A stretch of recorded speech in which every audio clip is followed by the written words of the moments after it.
Hexa He just said, oh, yeah. Hexacosa. Hexathoma, hexaphobia. Yes. All right. So welcome, Red Couch Theology listeners. I am not speaking in a strange language. Alex is speaking in tongues right off the bat in this show. And he's like, I want people to understand the importance of this really important word. Can you tell us what the word is again? The fear of the number 666. Yeah. Yeah. Hexa something. There's another version, which is hexaosia thetasia hexaphobia, which is the fear of 616. Far rarer than its more prominent cousin. And we're all sorts of starting this show off wonky because that's not even this week. No, I know that. You brought it up. I did, but that's because we went live in the middle of a sentence. Perhaps one of the best windows that we can give you into our lives is that regularly Aaron and I find ourselves caught in the whirlwind of thinking about last week's sermon or service for a podcast, thinking about this week's coming sermon or service for this week, and thinking about the next week's sermon or service for the daily devotionals, which we begin to talk about on Tuesday, the week before. So it is a whirlwind of 3 weeks in a row, not knowing where we are. Yeah. And then we're getting questions from 2 weeks ago. It's surprising we don't make more mistakes than we do. We should just go back to Florida, back to the sunshine and warmth and... No, I missed my really comfortable red couch. Yeah. The moment Red Couch isn't in the name of this podcast, that thing's going in the dumpster. Yeah.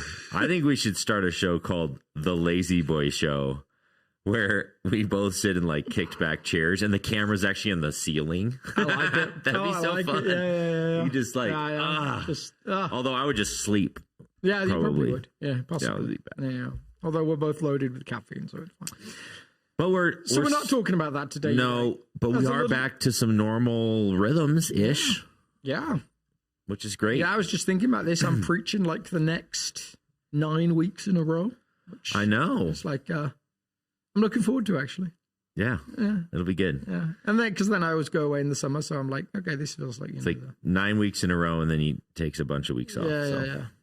So, but I do think a little prompt for Sunday, Mark of the Beast. Some of the crazy language around like the list of things that people have thought is the mark of the beast is fairly hilarious. It's had a long history. But yeah, last week we did not talk about that. That's a little teaser for this coming week, but we'll talk more about some of those things next week. Yeah. But this last Sunday, we went back in time and talked about the 4 horsemen of the apocalypse. Yeah. Which is just, it's just a delightful topic. It is. Some of these are like, the goal is always to help people understand some of these big images, but some of the reaction can sometimes be, I just don't want to think about that, or that's too much. Like I can think about like general evil, but specific, like spiritual interplays with the world, that feels like for some, I think, a little bit of a stretch. So it stretches some new muscles at the very least. Which and I think good. For some, I think there's a couple different responses that I've noticed, and several of them in my own self all at the same time. One is, that's scary, and I don't want to think about it. Like ignorance is bliss kind of thing. Maybe that was how I sort of approached some of these topics when I was younger. Yeah. Just because the end of the world sounded really scary and all this stuff. Well, again, as we've been talking about throughout the series, this series is trying to get at something that's really relevant to today and when it was written, more than it is about the end of the world. Okay, fine. Well, then it's completely irrelevant. Like there's the pendulum swing. Like this is really, really scary and I don't want to think about it. Or it's totally unrelated to me and these random horses.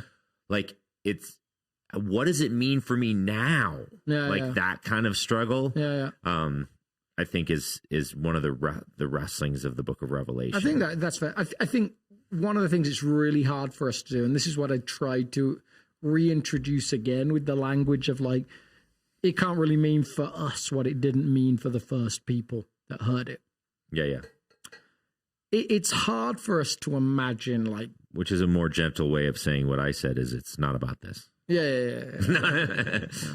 It's hard to imagine ourselves in that first century climate of, like, for the disciples when Jesus, the first 12, or let's cast Judas away, say 11, because that's what happened to him.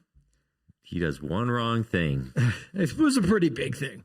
Indeed. I mean, exactly what Peter did, but the whole thing there about, like, you know, was the difference between Peter and Judas, Peter's willingness to allow Jesus to forgive him. Right? Yeah. Yep. Interesting contemplation question. So Jesus leaves them. Again, surprising to them that he died in the first place. Even more surprising that he gave his Spirit to empower them. Like, two big surprises of that, like, 33 AD year. Or 27, 26, or whenever it really happened. And so they experience that. There's a built-in assumption that Jesus is coming back very soon. And then Christians like AD 50, and even a couple before that, like, start dying from natural causes. And there's a bit of a sense of like, wait, we thought this was like a whole, like, we were getting around that type thing. And then the increasing, like, there'd always been, you know, prisoners or servants in their own land, but it starts to get worse, like AD 60, AD 70, destruction of the temple. Like, it's now like an oppressive environment, as well as the persecution of Christians. They all begin to get driven out of Jerusalem into all sorts of places. Again, seems to be God's plan to spread the gospel message, but there's now, like, the turning of the screw with an emperor like Nero, who's really hitting the church hard. Everything you've been told is that, like, Jesus has changed the world, and it doesn't feel very different right now. Like, it if actually, anything, it's getting worse. Yeah. So have like, you ever felt that before about Christianity? Yeah. There's all these promises, you know, just accept Jesus and everything will be awesome. Yeah. And then you do, and you're like, wait a minute, this is not a cakewalk. Is this what I signed up for? And what was promised as victory now feels like defeat. So what do you really need to know from a book like Revelation? Well, you really need to know that this is part of the plan. You really need to know that what looks like defeat on earth is actually God's impending victory. And what you probably don't need to know is, there's another couple of 1,000 years of that to play out, by the way, as well. Like, for whatever reason, Christians seem to be inbuilt in expecting Jesus' impending return. We just heard it at the conference, actually. Yeah. Like, one of the speakers, we were at this conference in Orlando, Ara and I, a couple of other staff members. And one of the things that we heard over and over again from one lady was like, you know, don't quote me, but I believe it's really soon. Yep. Like, and the cynical side of me says, yeah, I've been hearing that for all of my life. And I know that my grandfather heard it for all of his life. And I know this guy wrote a book in the late 19th century where he talked about how impending it was. And, you know, I'm pretty sure Luther had references to that, and Calvin had references to that. And, like, we can just track back. And it's always been, like, impending. Now, someone's going to be right at some point. Yeah. This is a beautiful part of the story. Definitely going to be this particular speaker. That's the risk, isn't it? Like, you know, you kind of like, and at times she was landing very much in like, no, guys, believe me. And then, like, occasionally she'd throw in like, you know, I could be wrong, don't quote me. Yeah. Did you hear about the guy that predicted crypto price? No. Yeah, like a couple months ago, he's like, on this day, the closing number will be $84,000 even on the nose. And sure enough, was about 2 minutes before closing bell, it ticked over to 84,000 and 43 cents. What a world. Anyway, and then he's predicted it's like in like another few months it'll be 444,000. At least he didn't say 666,000. Yes. That would have been really problematic. So that would have given me some real fears. So maybe this guy should predict the end of the world, because so far he has a better track record than almost every other Christian who's tried. And so that can, yes, there's definitely been people that have abused that. I can't remember who the guy was up in Fort Collins or wherever it was. I talked about him in week 1. Hal somebody. Not Hal Lindsey, no, the other guy. Some famous preacher, and he's like predicted Jesus' return 12 times, and every time like he's got a different reason that he's wrong. Parks and Recreation, do you remember that moment? The reasonableists? Oh, yeah. The ones that like there's a cosmic spaceship coming to take them away, and every day they predict it, they're wrong, and the guy comes into the office the next day and he's like, oh, I misread a line, it's actually May next year. So on one hand, that can be abused by people, but on the other hand, it seems like we're supposed to carry this sense of like, oh, yeah, I'm expectant. Okay, so yeah. So in one sense, you kind of all right. To finish that thought, Revelation seems to be designed to tell people in the midst of the face of like real evil and real struggle that we often don't really experience. It's going to be okay. This is part of God's plan. And to pull it into this week's context, surprisingly, the unleashing of the embodiment of evil in these, like, not real horses, spiritual, like, analogous, mystical horses, apocalyptic horses is maybe just a great way of saying that, that this is actually God's plan. That it's not God is defeated, it's he's allowed this for whatever specific reason. Yeah. Okay. So then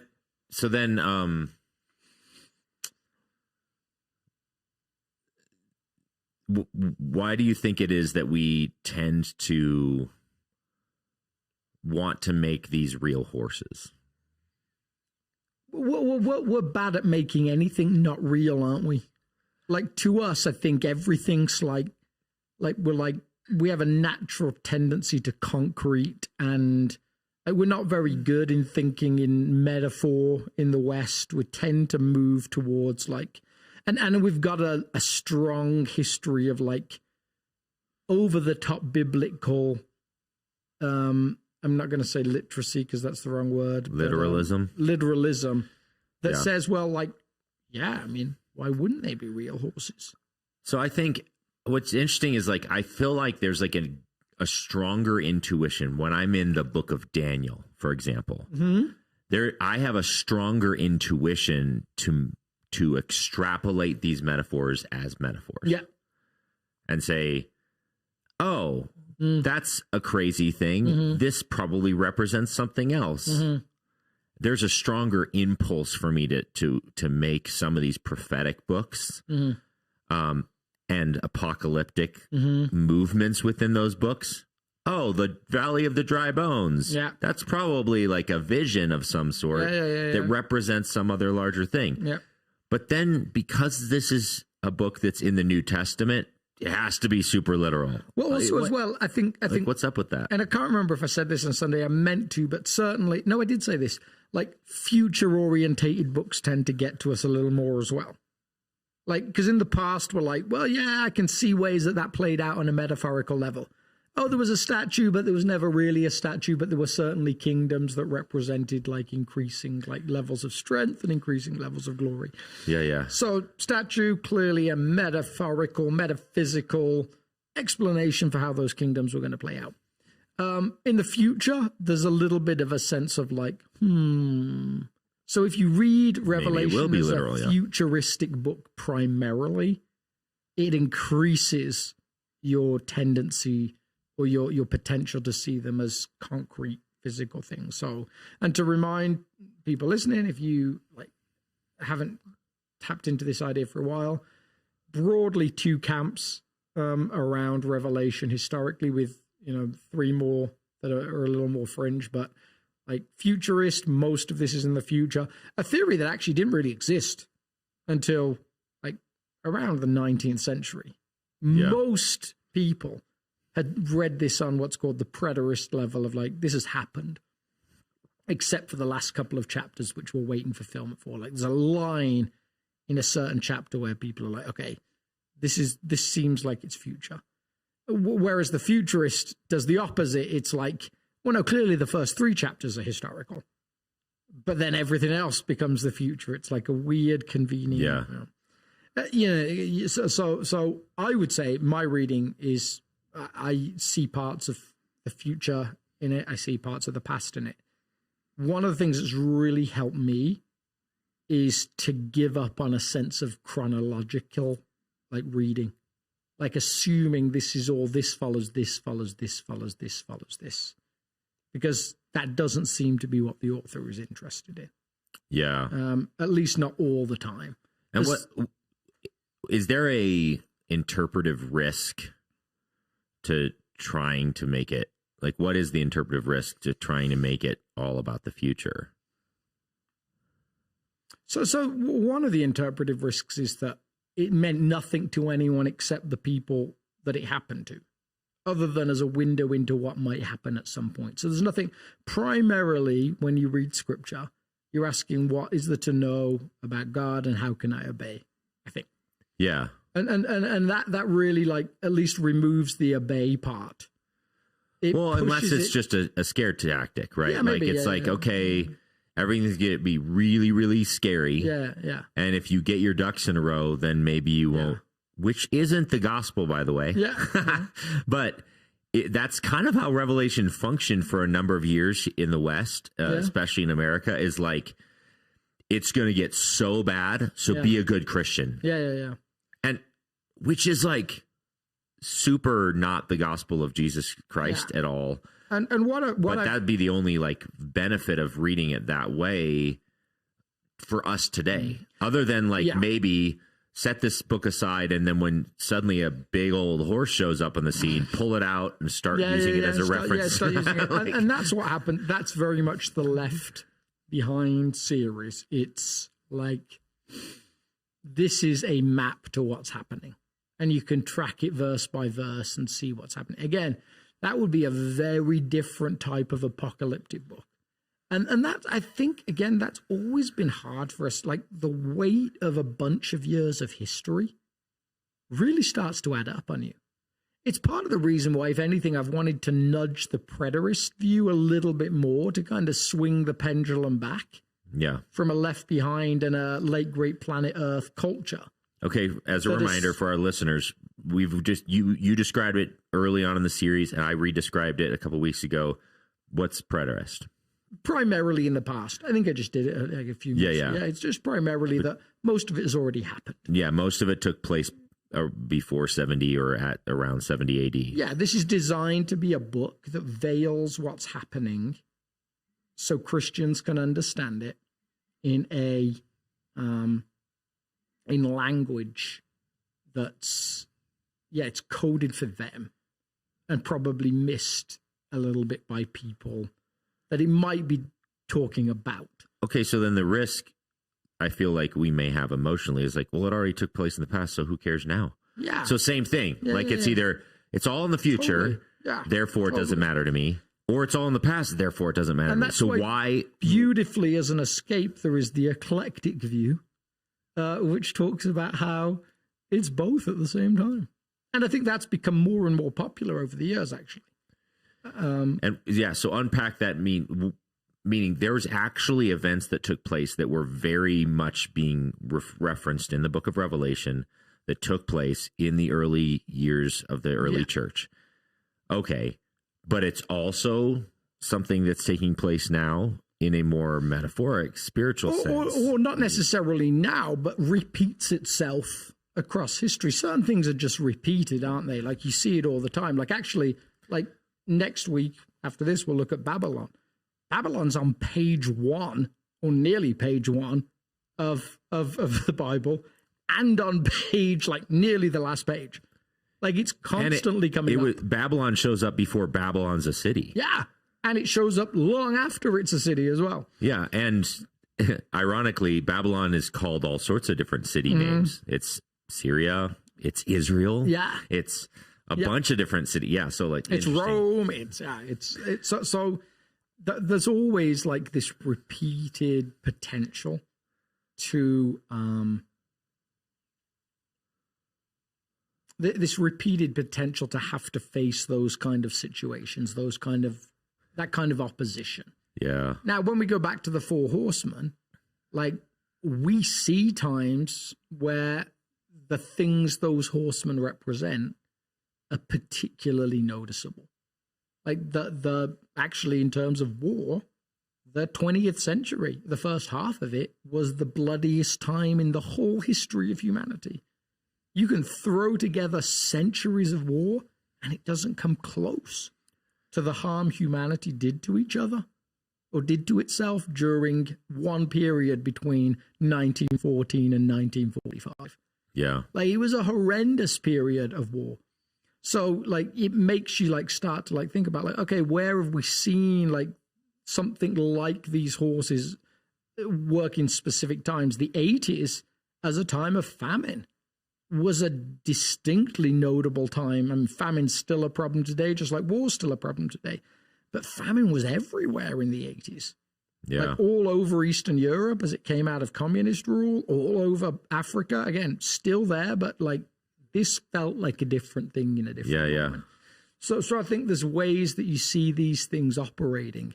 16th century, 17th century, like the Black Death in Europe. London lost half its population to one disease in a period. So you see waves where these things seem to play in particular places. Famine is largely one of the big emotional drivers behind the French Revolution. Yeah, sure. Yeah, it's like, absolutely. Yeah. It's just it was financially precarious. And then this massive like famine and crop problem happens. And then they just want bread. And then that awakened people to a sense of like, why is it that these people live a different life than we live? Yeah. Little nerd note for people that love nerd notes. Someone once said that the French Revolution pulled the aristocracy down to the level of the common man. Yeah. Whereas the Napoleonic Revolution pulled the common man up to the level of emperor. Interesting. Like just different little vibe going on, even though they feel similar. This is one of the reasons why I thought it was super fascinating to talk about the concept of mimesis when I was talking about the dragon. Yeah, unpack that again a little bit, because you didn't get a chance to really on last week, did you? Well, I mean, I did during the message. I talked about like where we get the idea of the word meme is from mimesis or mimetic thoughts. This is basically just, these are archetype stories that shape history. And so they're true. Like, I think, to quote someone who's controversial, Rob Bell, it's truer than true. In other words, these are ideas that a lot of them are stories that actually took place in history, but they're so true that they keep on cycling back through human history because it's all the same sort of stuff that you're just talking about. And actually, ironically, the gospel is the ultimate mimetic story. Yeah. So the hero figure that saves the day by self-sacrifice. One of the most, it's become post-cross. One of the most pervasive narrative arcs of a hero. Ever, and it's all driven by the sacrifice of Christ on the cross. And now it just shows up everywhere. Secular movies, you find it all over the place. All these alien movies where the heroine, like, Independence Day, he flies his plane into the heart of the ship, and he's the hero. I mean, that's a cross. In actual fact, try and find a movie without a hero, and it usually doesn't do very well. Like that's how powerful those stories are. They tend to we need someone to look up to in that respect. And so in that sense, it's mimetic. And so some of what we're saying here about Revelation and about some of these horsemen is that these are these are ideas that are so palpable, literal or not literal horses is beside the point. It's more than literal because it's such a powerful idea that it actually shapes civilizations and cultures and movements of governments and the visceral response to poverty and pain and all of this stuff. So in that sense, it's truer than true. So now this is where you get to the interesting part to me. I agree with all of that. Like, you see that like repeated cycle, and we need to know the stories behind those stories. What's fascinating to me is, again, putting myself in that first century context. I really want to know, in the midst of the crisis where, like, again, like first century Christians increasingly, and we'll talk about this again this week, increasingly marginalized in terms of trade and the ability to have enough. Yeah. Experiencing the famines and the struggles of the first century, experiencing the war both on Christians by Rome, and then the constant like striving of Rome to bring actually what was ironically called the Pax Romana, the peace of Rome, which really was bringing a huge army to the doorstep of a city and saying, like, do you want peace? Yep. And if you bowed to the emperor, then sure, you got like peace at a cost. But if you didn't, you got wiped out by the greatest war machine invented, up to that point. Like, very interesting times. That's funny. So you got all those weird things going on. One of the things you start to wonder again in terms of like that thing is like this question of like, is God in control? Yeah. Now, there's been loads of writing across Christian history, not usually academic writing, usually lower level writing, that has tried to find ways to remove the responsibility of evil from God. Yeah. Like, tried to come up with all sorts of reasons that it exists. Yeah. Interestingly to me, like in Revelation specifically, and I think generally, God never actually gives up the responsibility for it. Yeah. Never passes the blame to somebody else. It's never, like, on a larger level, doesn't give a reason for it beyond, like, on a human level that we see the fall, but doesn't give a reason why there was a serpent in Genesis and there is a dragon in Revelation that's either whispering in the ear of humanity or cutting off the heads of humanity. Doesn't give an answer to that. Yeah. But never gives up responsibility for it. And here in these four horsemen, like, they are allowed to do what they do because God allows them to do what they're going to do. Yeah. That's quite fascinating, really, when we think that we want to try and find a way for God to not have to be responsible. I'm going to say blame, that sounds too pejorative, but like, if God is in control of the universe, the world, the and beyond, in everything, like, he has responsibility, and he seems to agree with that idea. Yeah. So what if our listeners out there are like, I can't stomach that? Yeah. What do you think? I mean, I think from an intellectual perspective, sitting where we sit, which you even talked quite a bit about on Sunday, that we don't feel some of that injustice as strongly in our context because we're not facing some of it. But for someone who has experienced true suffering or observed it in one way or another, and they're like, that's not a sufficient answer. There's no way God could be good and allow this to happen. Yeah, like, well, this is the struggle of Job, isn't it? Yeah. Like, I mean, that's basically his question. Like I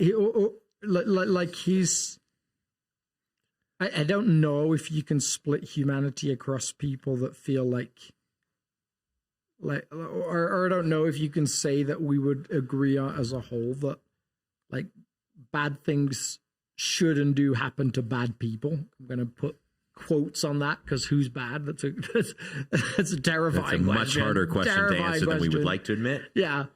And good things should happen to good people. But that was actually a very popular view for a long time in human history, and maybe universally. Yeah, it feels like an intuitive If view. you're good, the things that are good should happen to you. And if you're bad, then they should happen to you too. And most of us think of ourselves as good, even if we're not. Most of the time, we have pretty good reasons why we've done something that we intuitively know was bad. Yeah. Very rarely, there's very few things where someone will put their hand up and say, "Yeah, I know that was really like." Even someone who killed someone usually has in the back of their mind some kind of reason. They're like, "Oh, this is the why." Yeah, I mean, this is why it made it okay. As part of the daily devotion that's coming out in a few weeks, I actually published a little video from CNN with an interview from this guy who murdered 30 or 40 people during apartheid South Africa. Yeah. And like, he's in jail and he's like, no, that was like fine. Mm-hmm. He's like, yeah, I was told to by my government. Yeah. I'm like just fulfilling my duties. Yeah. So it's usually. And then the interviewer's like, you're a serial killer. Yeah. And he's like, no, whoa. No. Yeah. This is totally appropriate. And she's like, this is a picture of a 12-year-old boy that you killed. Yeah. That's appropriate. Yeah. He's like, absolutely. And then when you look back in our like Judeo-Christian history, you've got all of the conquest narratives where there's forgiveness. Yeah. Based on the law for those that, have harmed someone, but harder to find like ways that God forgives for things like murder. Like there's not sacrificial like sacrifices to make for that. David even expresses that in his psalm, like there's no sacrifice where I would bring it.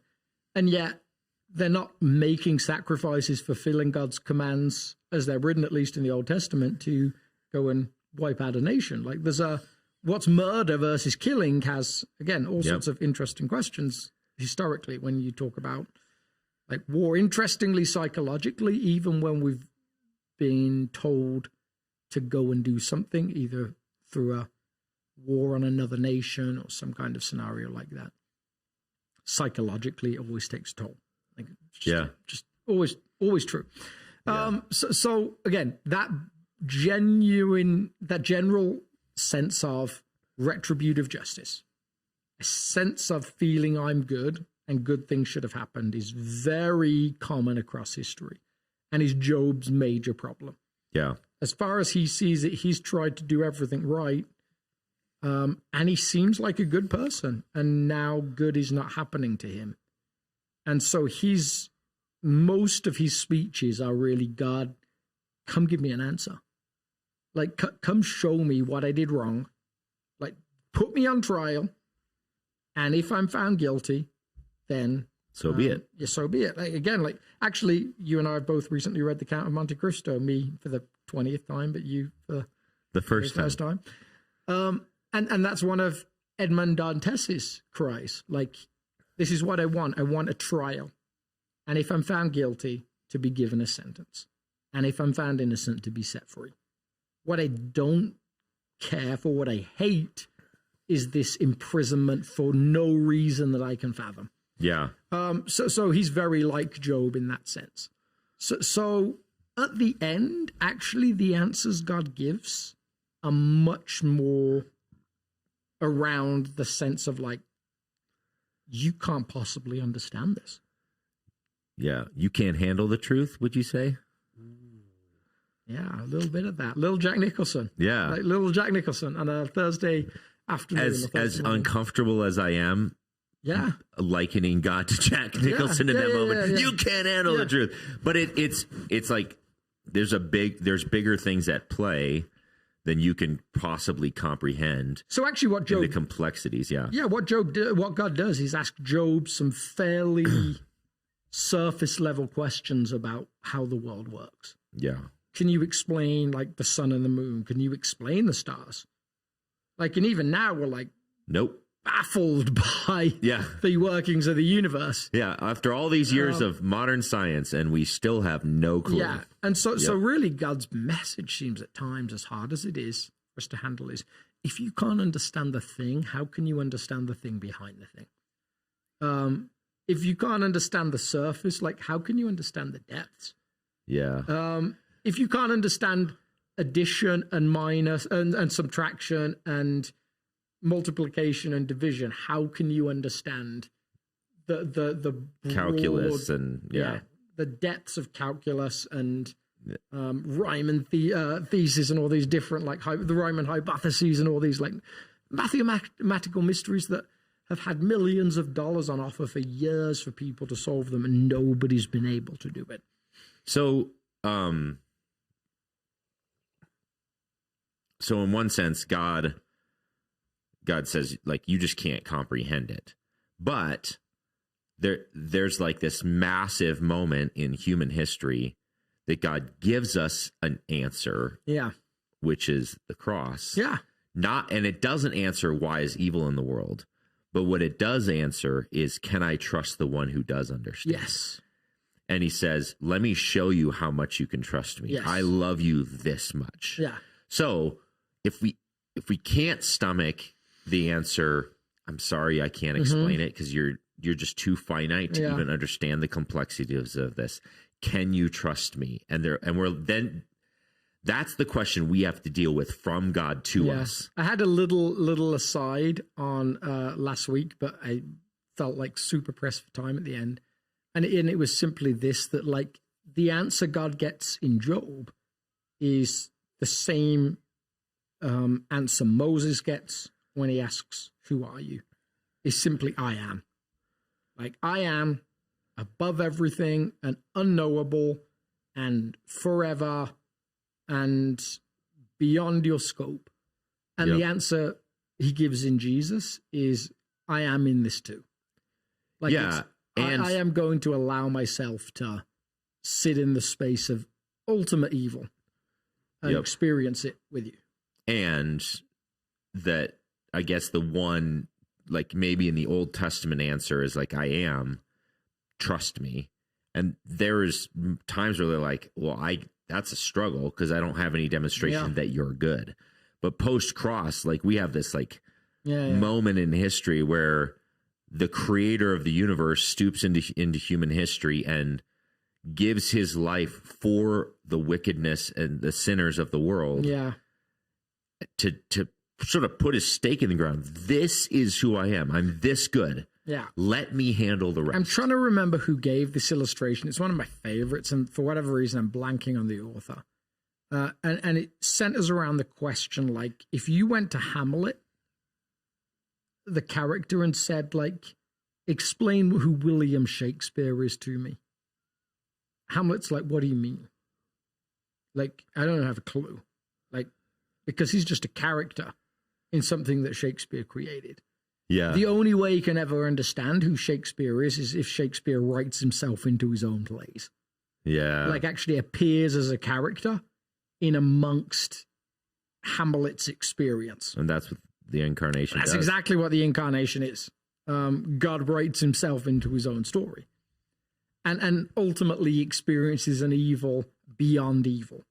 Because all of us who believe we're good, like, we never get, like, beyond 99% to 1%. Like, there's always some kind of brokenness. Yeah. And we know it, really, in our hearts. And it's the one time evil finds a target that is 100% truly pure. good. Yeah. I mean, that's the story. And that's a different answer. And hopefully a different level of hope. Yeah. So we did get a question that came in, but I would love to at least skip across the surface of these horsemen.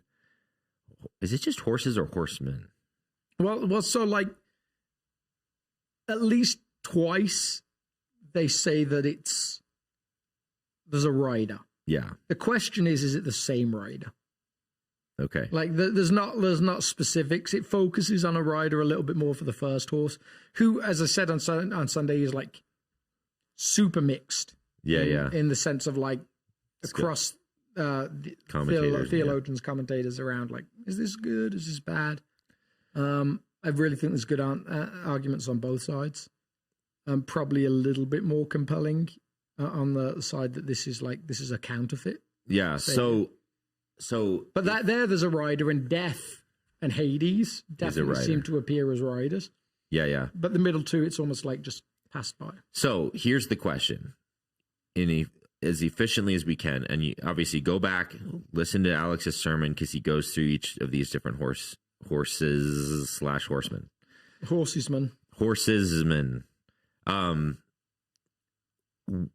Could you go through each one, or if we can't go through each one efficiently, can you? Who cares? Why is this important for me to understand these horses? And it is so. Can we go through each one and answer that question, or is it better to just say, generally, this is a whole bunch of different evils, and then answer the question, why in the world is this relevant to me today? So I think part of the reason I picked it as an image is it's bizarrely one of the ones that's made more like pop culture currency than the rest. Like 666 is like a thing that's like known and understood like quite broadly in society. But this one, for whatever reason, is caught like one of my favorite comic TV shows in England called Red Dwarf. They have a whole episode called "The Gunman of the Apocalypse," and the four riders are like a computer sprite virus that's infected the hardware of the ship that the heroes travel around in. Now they got to kind of figure out how to solve it.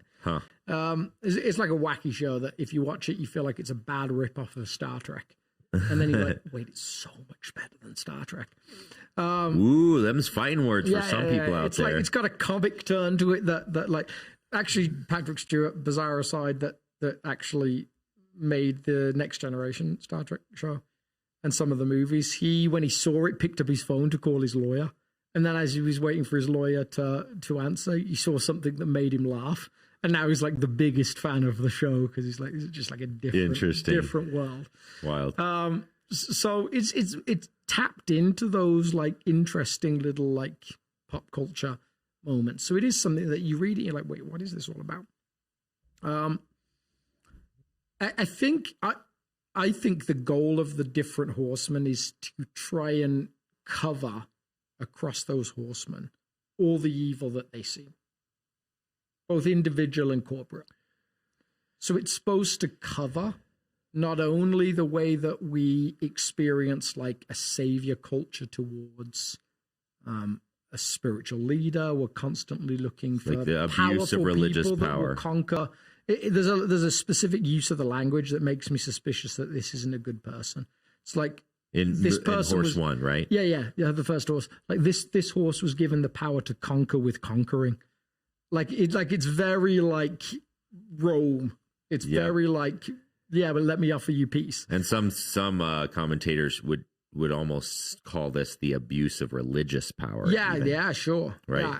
But it's also seems to reflect like our own need to try to save others, to fill those like voids, to believe that there's all sorts of things out there that can ultimately save us. That if I can just get enough wealth, if I can just get enough sex, if I can just get enough power, as broad like markers for all sorts of things, to save our kids, to save our grandkids, to believe that we ultimately can ever be enough. Yep. And so the relevance for us today on horse one is that all of those methods of approaching life are bankrupt. Yeah, and actually surprisingly may seem like they worked for a season. Yeah. But ultimately, like, there's a power in opposition that we can't defeat.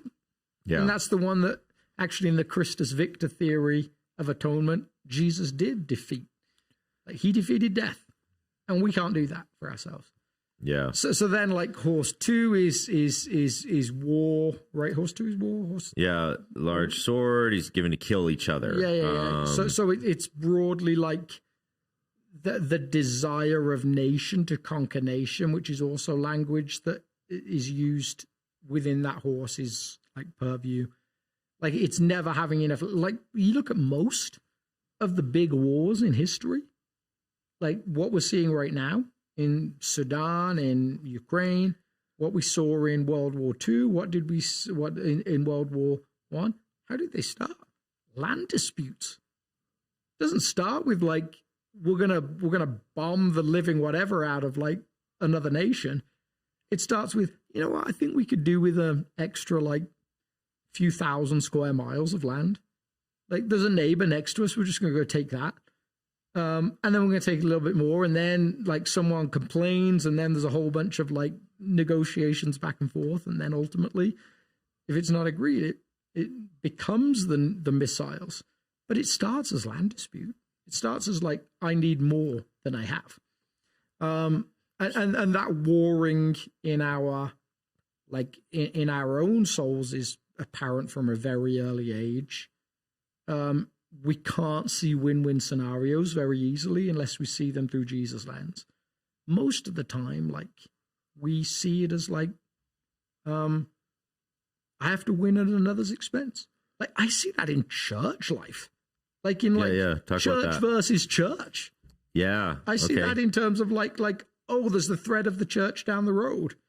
Oh man, everyone thinks they're cool and they're doing this new thing. And so everyone's going there. Actually, one of the pastors that was at Exponential this time, I actually remember him talking about planting churches, and one of the churches that he planted, that grew bigger than his church for a moment, and then his church got bigger, and he kind of messaged the guy, and he was like, see, I can still take you and stuff like that. I'm like, and he's trying to throw humor into it, but I'm like, oh, he definitely feels that. Yeah. Like there's an uncovering of his soul there, even in the humor. Like, ha ha ha, kind of real. Yeah. Like, yeah. So we're always at war unless we can truly surrender the war. In your workplaces, there's a promotion option that comes up and someone else gets it, meaning you didn't. Yeah. And we usually cover, again, because we can cover stuff really well with, well, I just think I'm the best person for the job. But of course you do. Like, you know, I mean, it's very hard for us to turn around and say this person would be way better for the job. Yeah. Unless we're practiced in living the surrendered way of Jesus. Okay, so then the famine is like obviously very visible, and like there's 1 billion people today still lacking like real nutrition. There's 700+ million people who don't have access to clean water. Like, so you see the systemic nature of famine coupled by one nation, the nation we live in, that actually has access to enough food to feed the entire world. Yeah. But even like closer to home, like economic inflation, that we start to feel the heat turn up, and it makes us anxious about, can we make ends meet, which we've talked about in recent weeks. Yeah. That's why you keep getting given bottles of milk. And that's right. Ever since I just kind of spoke about it in a sort of a passing, joking sort of way, now I get milk. Even then, like our awareness in the sense of like what I would call minor struggle to a degree. Like actually like the core, like that I feel like to actually make some hard choices that it's easier not to make, versus like there's a whole book's been written on the people that live on $2 a day in America. Like they literally like surprisingly live on baby formula because you can get it for free from the government. Like there's a level of sustenance that we just don't understand. Rural poverty versus urban poverty. The example I used was Haiti with the closing of the sugar mill, which supported like a good chunk of the country. And then the famine that isn't food, which is the famine of the soul, which is like the sense of not having a resource and hoping that certain resources will actually give us what we need, and finding that they don't. Like a huge example of that is pornography. Yeah, like a desperate desire for connection and a sense of emptiness that you feel like it can be filled, and then you find that it can't. Yep. Like it's a people talk about a gift that never stops giving. It's a gift that never truly gives. Like it never truly gives anything lasting. I heard someone use the illustration. It's like the WWE of sexuality. That's probably It's like fair. all fake. Yeah. I was like, that's so funny. Like large men in tights.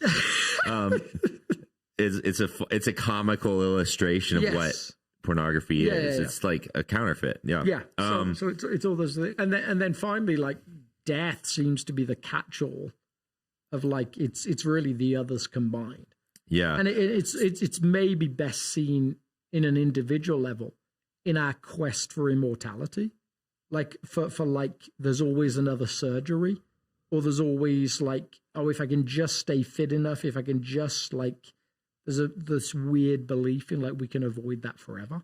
Yeah. And actually ultimately like, no, that's a certainty that can never be mitigated against, other than in the one who defeats death. So then, all right. So we've got an overview of these horses. What's the hope that this text gives us? Because, okay, God's just like up there and he says, yeah, this is how it is. Deal with it. That's what we kind of talked about in the beginning part.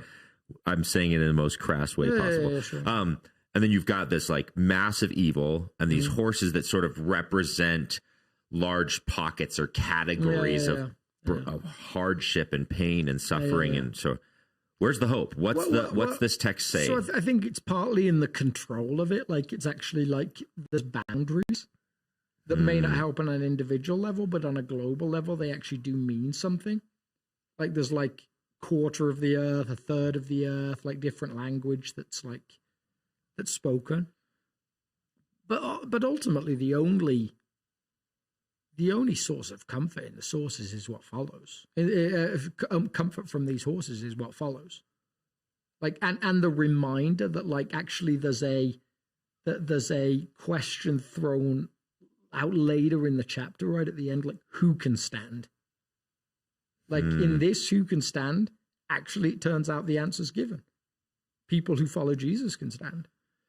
Like in the midst of all these things, actually, no, like those that remain faithful are not defeated by any of these things ultimately. And that's very hard for us to understand. Like, what? So the boundaries of this text, one of the things you said at the surprising moment, and you know, obviously the story unfolds further, but that's later weeks, is he says, wait, that's both an infuriating thing, but he does say like what you just said. He says, okay, let me pull it on the screen just for fun. How long? Well, yes, like that's the right question. You see all of this stuff and you're like, this is so painful and wrong, right? How long, sovereign Lord, holy and true, until you judge the inhabitants of the earth? Like, then each of them was given a white robe. I love that. I mean, I feel like it's this like, I see you, hang tight, wait. Now, the rest of the hope starts to blossom later on in the book. Yeah. Because we're driving forward to this majestic city of God. But actually, even in just the next chapter. Is the language where we're told, like, there's an imagination. Were you ever a Kurt Franklin fan? No. I didn't have the confidence to do it on Sunday, but he quotes this verse in one of his songs. General song's awful. Like he starts it off with this whole like Revelation chapter 7 verses 16 and 17. And then he reads this part where it's like, they shall hunger no more, neither shall they thirst anymore. Yeah. And he keeps throwing in this occasional like, preach, preacher. Yeah. You know, and then it finishes like, and God will wipe away every tear from their eye. So in this text, you know, part of the hard part for us was to, you basically just acknowledged, yes, evil's thing. Yeah. God's not surprised. Yeah. Hang tight. Yeah. And so come back for another episode because we're going to get to some of those other things. But surprisingly, it's in there with future suffering to come, at least if you read it chronologically. Yeah. Of like, there's a future narrative of apparently more suffering, but God keeps throwing in, God and John together keep throwing in these pockets of like, in chapter 7, we're at, God will wipe away every tear from their eye. There's another, what is it, like 12 verses of pretty awful stuff that is still to come. But still we keep getting reminded. And surprisingly, actually, if it's chronological, and again, there's some questions as to whether it is, the keeps being these people that exit the story.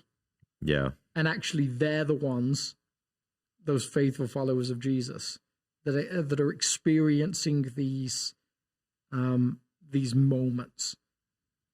But to the people that are left, it's a constant reminder of, like, whenever and however you exit this current story, God is constantly writing this new story. And in that story, all of this is dealt with somehow, which is the surprising addition that appears in the New Testament. In the Old Testament, like, the question of evil is mostly left just floating.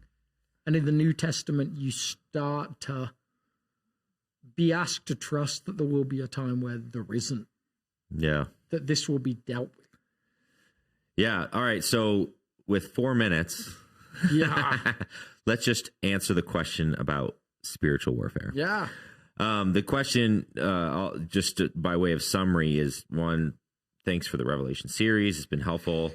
The question is, are you going to address spiritual warfare? I know that it can be a controversial topic. I feel it's a part of the presence, the pressures we feel in the world. So, in this series, it does feel like maybe one of the risks we run when we start to use the term metaphor, or that these are images that represent other things, is that we can often then draw lines only to real human experiences. So now, okay, if the horses aren't literal horses, then they probably have no spiritual powers behind them. You know, that may be the risk. And so, like, why haven't we addressed spiritual warfare more directly? Yeah, or that the spiritual power is the significant thing, and it's more, is the word terrifying, more hard to oppose in our minds than physical. Okay. Like, we actually find the physical, I think, more comfortable. Like, it'd almost be easier if these were real horses. Yeah. Because then we could run away or something. Run away, or, like, I don't know, like, hide, come up with a plan. Yeah. So I think the fact that, like, it's a spiritual thing, that actually makes it harder to oppose. Like on one hand, like, I think I have tensions with spiritual warfare. I have positive experiences and negative experiences. I think there's a real calling for some people to be people that are deep in prayer, and both praying, engaging with God for this world, and deeply relating to God in order to be able to do that. I think that it seems like, at least with this story, in this moment, God is allowing this, so you're actually opposing God when you try to pray it away. Like, to speak of the horses specifically, like, how do you, like, you can't stop what God's allowing to happen. Now, that's always been the interesting aspect of spiritual warfare, is our, like, responsibility to engage and pray for people, to pray for God's will to be done, to pray for healing, to pray for, like, release from oppression, all those kinds of things. Yeah. Knowing that we have to trust God with the outcome of that. Like, I attended a church for years that was distinctly involved in that environment, and that church saw some wonderful things happen. Yeah. And yet at the same time, the constant reminder was, we don't know why a small percentage of people that are prayed for experience that kind of miraculous experience, response, and transformation. But we'll just continue to pray for everybody we can for as long as people will let us pray for them. Yeah. So I'm going to say something maybe controversial, and then you can maybe push back on me a little bit. But and I'm not even sure if I'm confident enough to agree with myself. So how's that for an intro? I think the impulse to talk about spiritual warfare versus everyday life, physical stuff is a Platonic impulse. So what do I mean by that? Is Plato has this idea that there's a spiritual dimension and a physical dimension, and one's bad and one's good, and stuff. It's this dichotomy. It's a dualism. Yeah. It's separation of the spiritual and the physical. It's an impulse that says there's these two different spaces. Yeah. And a slightly healthier, maybe, again, I'm not even sure if I agree with this all the way, but what is a podcast for? Yeah, it's a place for me to wordsmith different theological perspectives, right? I think a slightly healthier way of talking about spiritual warfare is to say this is life. We are deeply spiritual creatures, and there are absolutely spiritual entities out there. Yeah. And God is spirit. But every moment and of our lives are 100% spiritual and 100% physical. Yeah. And so every time we talked about these verses in Revelation, as we did the whole first movement of the series, second movement of the series, it's all been about spiritual warfare. Because the spiritual realm is always at play in every sermon, always. Yeah. And so to separate it out might actually add to the confusion where the scriptures don't tend to. It just assumes that spiritual forces are at play in every decision, positive or negative. And so this question directly addresses the dragon. Is the dragon a spiritual entity? Well, yeah, sure. Absolutely. The text itself calls him the devil. Yeah. And the scriptures refer to literal people as dragons. Pharaoh, Israel's leaders, Rome. So is it physical or spiritual? Yes. The answer is there is no world where the physical and the spiritual don't intertwine. Yes. And so that's maybe how we would think about spiritual warfare is it's just life. Yes, I think, I agree with that. I think that what I like about like the reference to the spiritual is I think our tendency is not to split spiritual and physical into two. It's almost just to say it's all physical now. Like it's all just like, that's what you see is what you get. Yep. Now it seems like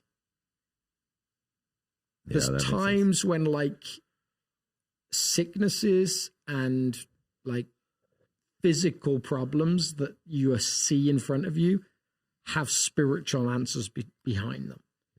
And so I think that's like my only sense with that. Like I've told the story before of my grandma who I loved. She's just a wonderful lady in so many ways, but she really struggled with bitterness. Yeah. So what you saw from her in the bitterness of her heart or spirit or however you call that, like she would sit there thinking about like all the harm that had been done to her, and she'd experienced some genuine harm. She was someone who could say, like, I have been wronged. Not always by the people she blamed for that. Yeah. In actual fact, sometimes the opposite of that. So what she would do is she had a wheelchair and she would sit in this wheelchair and she would like start to clutch her hands and start to like almost like grab her fists together and feel this like tightening and frustration. Yeah. And after a while, like her hands almost became claw-like. They became like this physical like representation of like a spiritual battle that was going on within her. Yeah. So again, like it's not like because I do agree with you, and the Platonic worldview has deeply affected our Christianity for the worse. But I do think like sometimes like if you just look at something like that and say, oh, like that's just like an arthritis. I'm like, well, yeah, it is. but I have a distinct sense of what caused it. Yeah. And it was something going on internally in her. Which is my point. Which is exactly my point, is that a Christian worldview should try to fully marry the spiritual dimension and the physical dimension. And I think throughout Christian history, you can see the Platonic worldview pendulum swing. It's all about the physical. It's all about the spiritual. It's all about like if you're in a super charismatic church, there's a devil under every corner. It's like every single thing is just spiritual, and who cares about the physical? And then, or if you come from a more science, like modern science perspective, everything has a scientific explanation, and there's no spiritual, and there's this pendulum swing, and Christianity is this thing that says, no, God became physical. Yeah. It stamps of approval on the physical world is good and beautiful, and God created, and the spiritual world is good and beautiful, and God created, and they should not be separated. And so this is what I love about both Jesus. This is like a final thought, I guess. This is what I love about Jesus and Paul as a follower of Jesus. Like in terms of his letters and how he writes, and how you see him operate in Acts as the main physical figure in Acts. Even though it seems like the Spirit is the main figure. Yeah, like Jesus is someone who models deep communion with his Father. Yeah, in private prayer, in early mornings, late nights, away from the crowds, like a deep communion that's ongoing. And then when he experiences what you might call spiritual evil, he's unafraid and, able to pray, and people experience wonderful deliverance, transformation. Paul does the same thing. We actually heard a story, which actually one of my favorite stories in Acts. I think they talked about it at one of the sessions in the conference, if I remember rightly. It's in Acts 17, I think, where there's these 7 sons of Sceva who go around saying, we're just going to start dealing with the spiritual evil around us.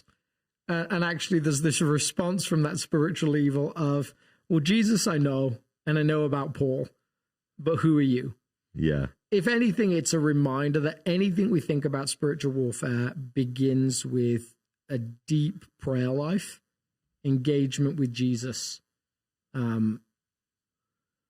not in going around, as you say, looking for demons under every street sign or corner or whatever. Yeah, so spiritual warfare, follow Jesus. Yeah. It's everything leads to that, apparently. Yeah, awesome. All right, well, we're way over time. 8 minutes over time. Unbelievable. Well, we gave you some... happens when we don't do a podcast for 3 weeks. Yeah, and then we did a short one, and so you guys owe us. We're just building. It's our audience's fault. It's definitely you guys. Your fault. I was sick. We're blaming you. All right. On that note, goodbye, everybody. Love you.